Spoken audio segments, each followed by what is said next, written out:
Welcome back to Local 4 Live, everybody. I'm Nick Monticelli. Thank you so much for watching. Let's take a live look at Mount Clemens on this Tuesday. It's back to school day across Michigan, but many students facing a hidden challenge starting the school year hungry. No kid hungry, says 1 in 5 kids in the U.S. That's nearly 14 million struggle with hunger. Here in Michigan, 20% of kids under 18 don't always have enough food, safe, healthy food, I should say.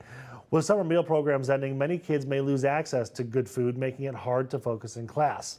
Now, September is Hunger Action Month, which is a time to raise awareness and fight food insecurity. And one group helping schools do that is Gleaners Community Food Bank. Joining me now is Dr. Julie Bedford, the Director of School Partnerships. And the hunger obviously affects a child's ability to learn. It's not just being hungry, it's their focus, right? Oh, absolutely. We know that children, in order for them to, school's hard. School takes a lot of brain power.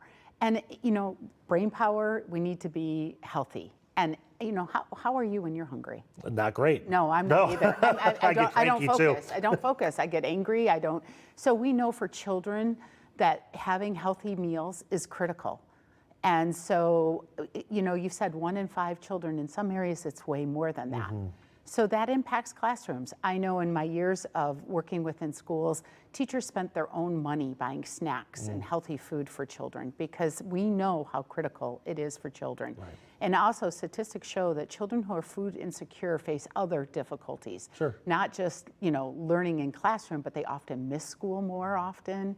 They're more transient in population. They don't stay in one place. So all of these things are critical for children to be successful in school. It's a basic need. So your organization, then, Gleaners, is kind of a backup and trying to get food into the schools when their own meal programs aren't working or they lose funding, right? Correct. We have 39 school food mobiles across the southeast Michigan, where once a month we deliver about 45 pounds of healthy, nutritious food. Wow.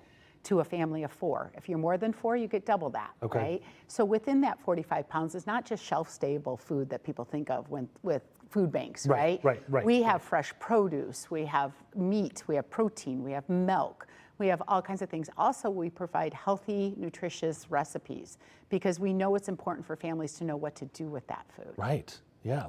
Okay, so we talked before we came on the air here. Funding is critical, and I know federal programs have been cut and reorganized. How has that affected Gleaners? Oh, it impacts us all the time. As we lose money from USDA, if we get less donated food, that means we have to purchase more food. Right? So that costs more money. Yeah. We're committed to serving the same amount of pounds, which is about 55 million pounds of food a year that we deliver, and we're committed to that.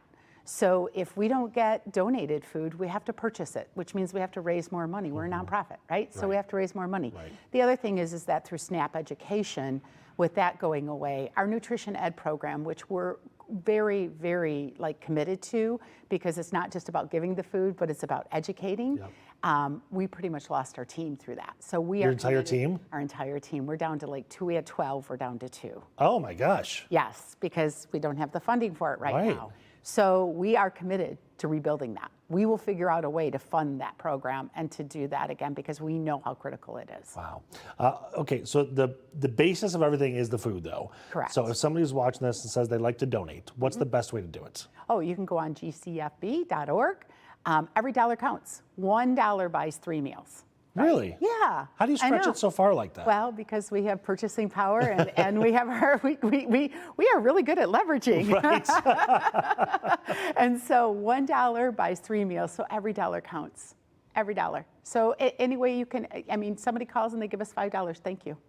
Wow. Yeah, no questions. Right. Okay.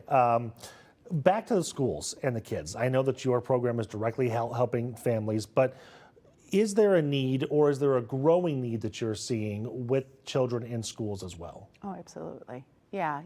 As the economy, right, as people struggle, it's trade-offs, right? So if families are struggling to make their rent, I don't know about you, but when I go to the grocery store now, it costs much more. I'm spending a lot more money, right? So if you're a family that's living on the edge, right, you're just right there, you're working, you're trying. But now groceries are way more. Well, what are you going to do? There's a trade-off somewhere. Right. So they have to cut corners wherever they can. So wherever we can help, no questions asked, we're going to help. Okay. I asked about donations. What about food donations? Are you able to accept food donations We too? do accept food donations, yes. There are different ways that we have various fundraisers across the organization, like Bush's. Sometimes you can go in there. Yep. And right? You've been there, Yep. right? Oh, Where yeah. you can Yep. buy the bag of food and then they bring it back to us.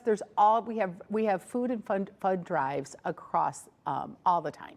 So you can go on our website and you can look up food and fund drives. Okay, but it sounds like the number one thing you need really is funding. Correct. Yeah, okay. All right, Dr. Julie, thank you so much for coming out. I really appreciate your time Yep. today. No problem. Thank you much. Thank you.